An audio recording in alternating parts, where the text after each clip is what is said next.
Did you know that the word villain used to mean farmer? But because the landed aristocracy equated commoners with immorality, it eventually became the word we know today. This is ironic because without those very farmers, the elite couldn't have had their wealth in the first place. Imagine, if you will, the term slacker became in the future what the word villain is today.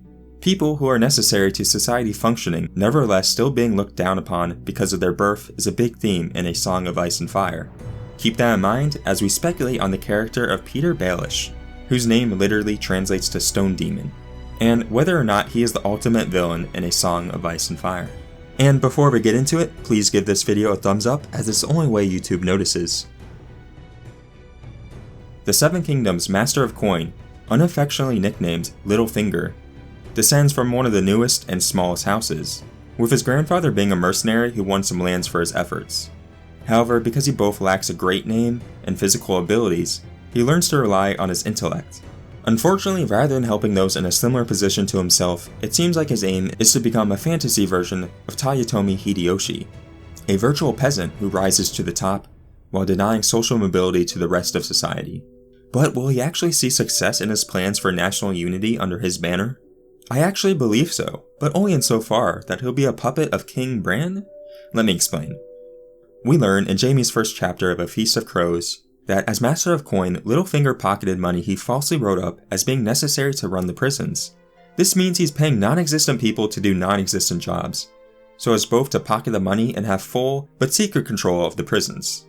We also learn that he then uses the money gained for these illicit dealings to buy off the city guard, this world's version of the city police, to effectively take over the capital city. We also learn in the same book, this time from Tyrion's analysis, that the way he was able to swindle this much gold from the crown was by investing it into business ventures that increased his own wealth, so that he had a viable explanation of where his money was coming from. The golden dragons bred and multiplied, and Littlefinger lent them out and brought them home with hatchlings. While you may think his gathering of revenue could well benefit the crown in form of taxes, in truth he is simply socializing the risk of business ventures while privatizing the gains. Sound familiar? Machiavelli once said, "There's nothing more difficult to take in hand than to take the lead in the introduction of a new order of things, because the innovator has for enemies all those who had done well under the old conditions, and lukewarm defenders and those who may do well under the new." Though Littlefinger is famous for saying in the TV show, "Chaos isn't a pit. Chaos is a ladder." In truth, only recently has Petyr's schemes involved messing with the established order of things. By all accounts, Petyr wanted the Starks and Lannisters to fight, but conflict between the two houses wasn't anything new since the rebellion.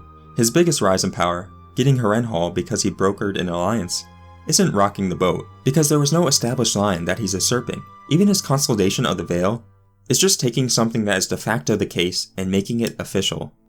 Therefore, it stands to reason, given the realism of the material, that should Petyr continue to succeed, it's either because he's able to take thematically significant actions, which go against this trend, or he'll continue to stick to it. I believe he is going to attempt to stick to the former, precisely because, as stated earlier, he will be the ultimate villain which will be defeated at the last moment by Bran. He will succeed in making a new order of things, only to have his mind taken over, and his spoils ripped from him, in what will be for the audience a bittersweet manner.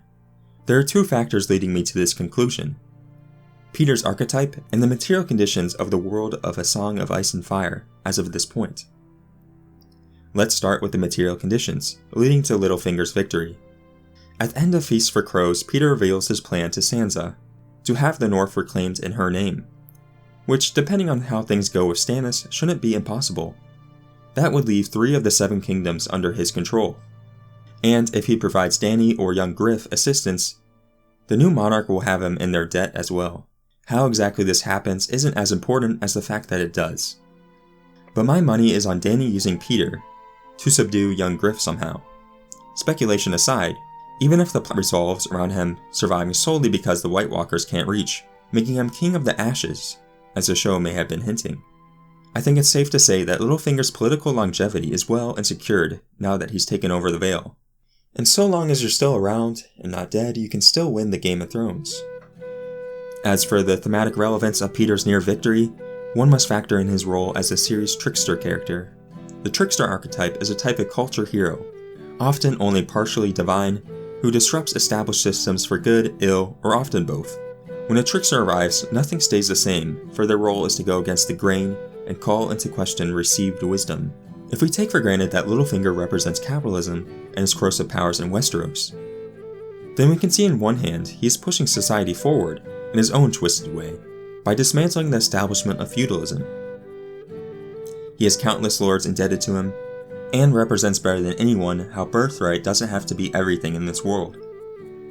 But he's also self-serving to a dangerous extent, and ultimately his power is still based on using the resources of the old system.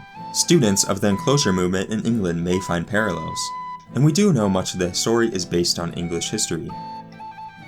The trickster always brings out the hidden variable and complex patterns of action, and in a series as long and complex as A Song of Ice and Fire, that is invaluable. He's not the moral anchor the series needed, but he's also there to remind us why we need such anchors in the first place, and more importantly, why we should never be too idle in society. Even we should rip off such constraints as needed, lest we too dangerously forget how the world works. And with that, this video is concluded, but with the rate George R. Martin is writing, most of this will be left up to speculation, so please leave your comments where you think this story could have been heading. We're interested to hear your thoughts on Peter Baelish, book or TV version. Thank you for watching.